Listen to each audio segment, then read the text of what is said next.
શ્રી પુરુષોત્તમ માસ અધિક માસમાં કૃષ્ણ પક્ષ એટલે વદ દરમિયાન કરવામાં આવતા દાન અંગેની માહિતી અને એ દરમિયાન જે વ્રત કરવામાં આવે છે એ કયા વ્રત છે એના વિશે જોઈએ તો પૂનમ પછી અંધારિયા પડવેથી એકમના દિવસે દીપથી વ્રત કરવું અને આ દિવસે લાપસીનું ભોજન કરવું અને ઘઉંનું દાન આપવું.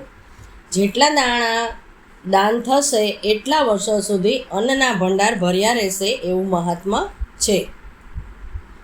પછી બીજના દિવસે દ્રઢ વ્રત.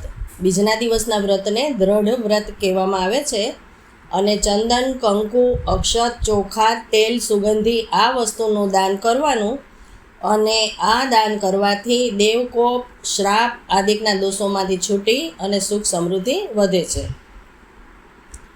પછી વદ ત્રીજના દિવસે વ્રત કરીએ એને બ્રહ્મા વ્રત કહેવામાં આવે છે અને બ્રાહ્મણ દંપતીને ભોજન દક્ષિણા આપવાથી સ્વર્ગના સુખો મળે છે. વદ ચોથના દિવસે વ્રત કરીએ એને વૈતાયક વ્રત કહેવામાં આવે છે અને આ વ્રત કરવાથી આપત્તિ, સંકટ, અશાંતિ વગેરે માટે ગણપતિને ગોળ ધરી અને બાળકોને પ્રસાદ આપવો જેથી કરીને આપત્તિ, સંકટ, અશાંતિ વગેરે આવતું નથી અને તમામ સંકટો દૂર થાય છે. વદ પાંચમાના દિવસે વ્રત કરવામાં આવે છે એને પ્રભા વ્રત કહેવામાં આવે છે અને આ દિવસે એક જ અન્નનું ભોજન કરવું અને જે અન્નનું ભોજન કર્યું હોય તે અન્ન શક્તિ પ્રમાણે દાન કરવાથી ઉન્નતિ થાય છે અને અવામ પ્રીતિ ઠાલવે છે.